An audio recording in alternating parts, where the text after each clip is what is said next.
Kelsey, I know that at the Iowa Brewers Guild, you guys are working nonstop, even under regular circumstances, to make sure that you're doing everything for the people making the great beer across the state. With everything that's going on, kind of walk us through how you guys are dealing with that. What's changed in the last couple of months for you guys? Well, the biggest change is, not being able to do in-person events and kind of dealing with how to make up for that.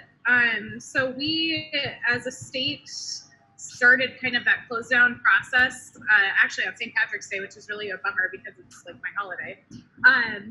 So we started on St. Patrick's Day as like the close down started to happen, and immediately started thinking about ways that we could make things that were coming up work better.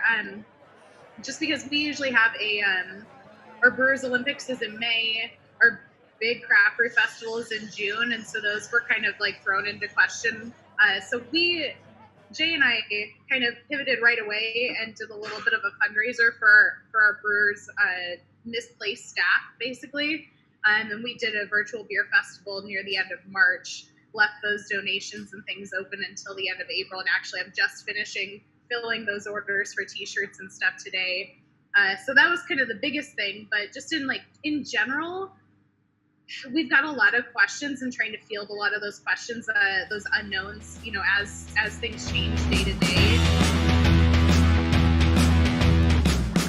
The options that you have on tap, can you kind of walk me through your selection process, why you pick what you pick? There are places that offer as many, 20 handles is not an obnoxious amount of handles, right? Yeah. But it seems like when I come here, I always see a number of titles and styles and breweries that I just am not seeing anywhere else. Am I way off on that? Well, that's the toughest part of the job, really, is because 20 is fairly limiting, especially with the amount of access that we have now. Even in the 4 years that we've been open, it wasn't quite as hard.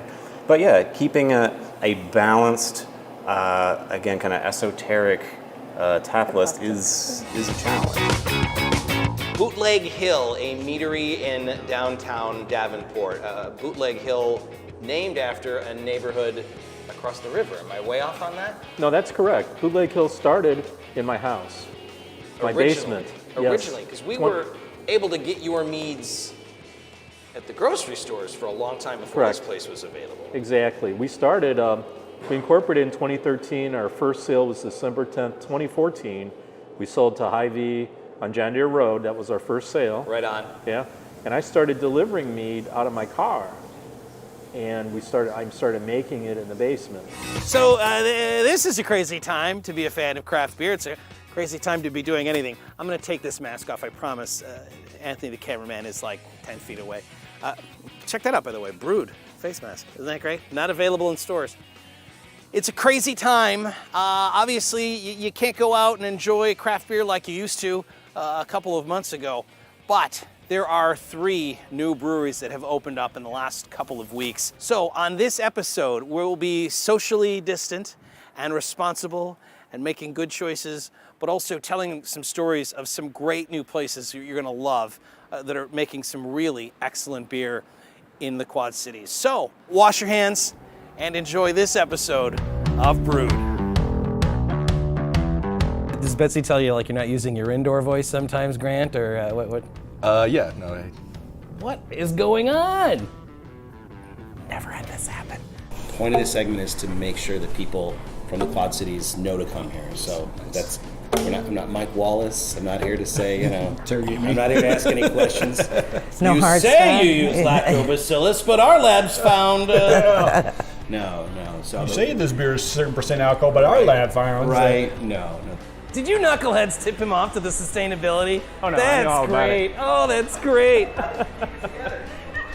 What's our demographic for the show? I realized it after I said it too, but when you asked Oh my God, that's great. about making Jingle Java all year, I should have said something around the lines of, well, I don't think it would be as sustainable of a product.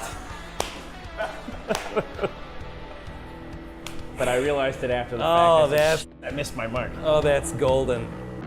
Let me ask you this: is he a Cubs fan or a Sox fan? He's a Sox fan. All right, and I'm going to make an assumption. What's going to break my heart, John, is if you tell me, because I'm a diehard Sox fan, if you're about to tell me you're only wearing this shirt because it's Brew Day and you don't care if it gets dirty, that's going to break my heart. You're also a Sox fan? I'm a season ticket holder. This is, see, And I'm gonna start crying. I'm a Sox fan because back in the 80s, the Chicago Public Schools would give you 6 free Sox tickets. Perfect attendance! For every, perfect attendance or honor roll. So between my brother and I, we would get, we would go to like 12 Sox games a year. They would lose 13 of them somehow. We'd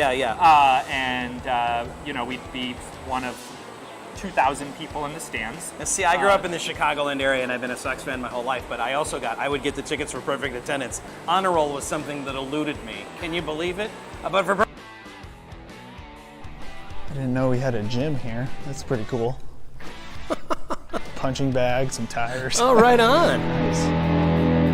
You get a shot at that golden ale. That's the one I'm looking forward to.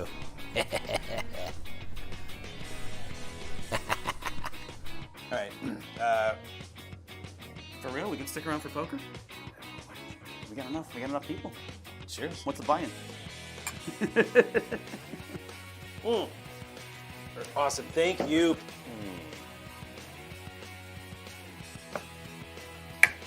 I win again. Oh, hi.